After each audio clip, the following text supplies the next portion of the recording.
Hey guys, welcome to Boxing Squared for boxing news and views from around the internet. There's three things that I'm going to cover off in this video. Deontay Wilder's reaction to Luis Ortiz failing a drug test, the curious situation of the news being dropped on social media, which has left Team Ortiz scrambling, and I will get into that. And let's canvass what's next if this fight is cancelled, and who are the potential replacements if that happens. And so just to be clear up front, I'm not taking any sides with this. For me, it's just a disappointing situation all round that we find ourselves now in, just over a month out from the scheduled fight between Wilder and Ortiz. So quick recap, the Clean Boxing program is a WBC initiative that WBC ranked fighters must be enrolled in.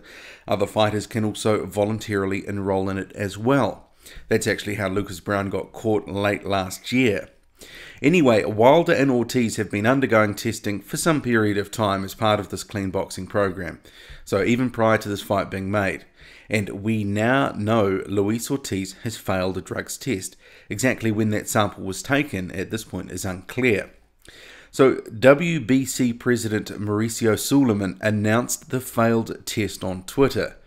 So the majority of fans, I'm sure, have been a bit taken aback by this news. Given Ortiz was going to be fighting for the title, it was his big shot.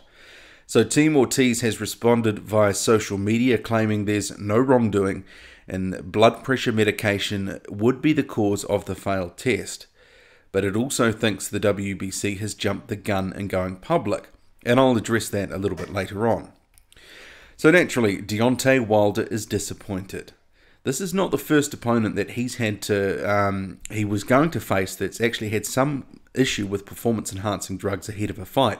Alexander Povetkin 18 months ago and Ondřej Werežič at the start of this year. So he's taken to social media to vent, see on screen. So I'm not going to read it all because it is quite the chapter and verse there, but essentially he says Ortiz has messed up, he's sick of guys coming to fight him and they're dirty, and he's lost hundreds of thousands of dollars from this sort of stuff in the last year or so. So I will quote this next bit though. I had a stress breakdown last night and it wasn't healthy for me. I couldn't hold any of my emotions back, and as men we don't want to cry, but it all just came out at once, while big ass vein bursting out in my head. At WBC Morrow, if possible, I still want this apeshit head on a platter. I'm well acknowledgeable that Ortiz is taking something, but I accept all responsibility that may occur in the actions of this fight. I'm really considering walking away from the sport I love so much. Like I always say, I'm the realest champ in the business.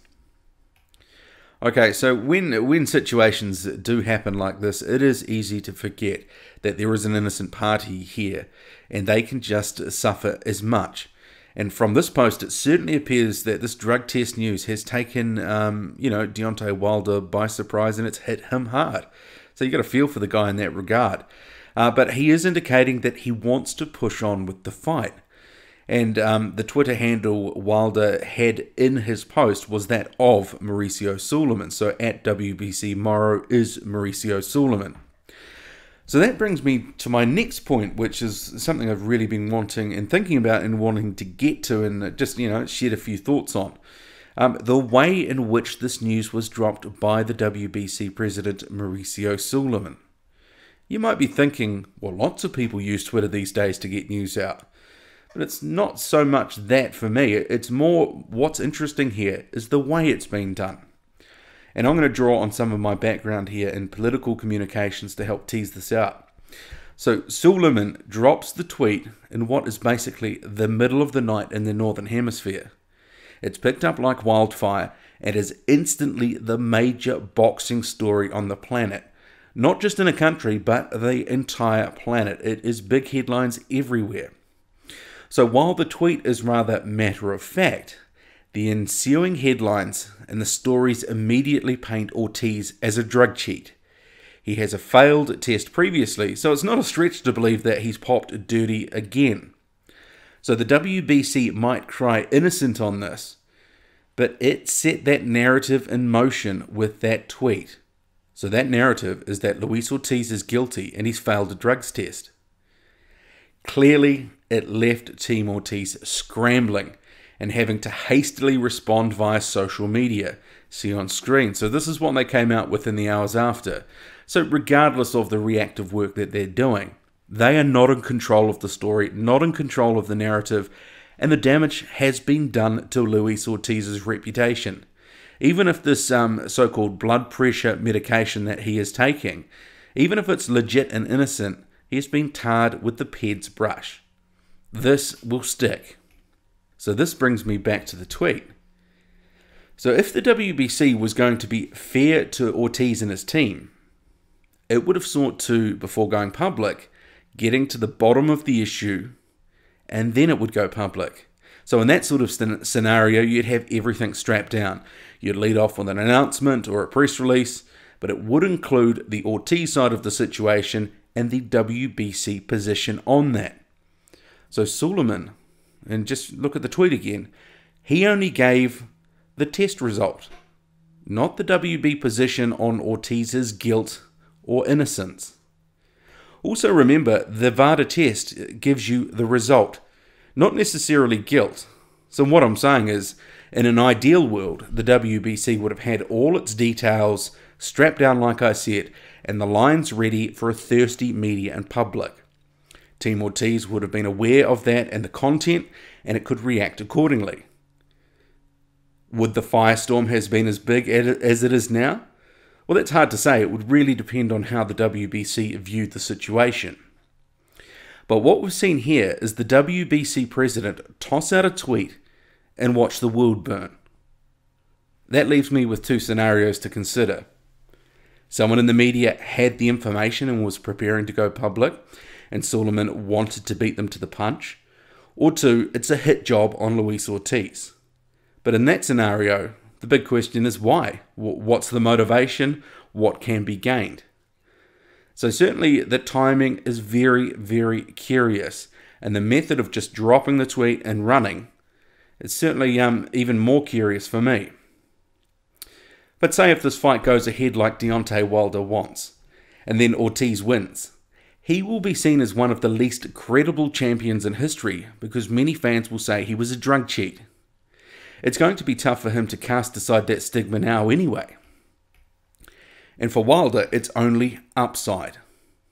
Should he stay the course and knock out Ortiz, he'll get a huge amount of credit because he tossed aside and beat a drug cheat. And I think it really would be stretching the limits of credibility for people to suggest that that would be why the WBC has sort of handled the situation the way it has with the test result. I'm not even going to go down that route, but certainly I know that there will be some fans that are saying that the WBC is protecting Wilder and setting up a situation. For now, based on the information we have, I'm not willing to even entertain that. I'm sure more of the story will come out in the coming days. And I'm sure, like has happened in the first few hours of the story, Luis Ortiz's side will be lost in the shuffle. I'm not saying that's good or bad. It just is what it is.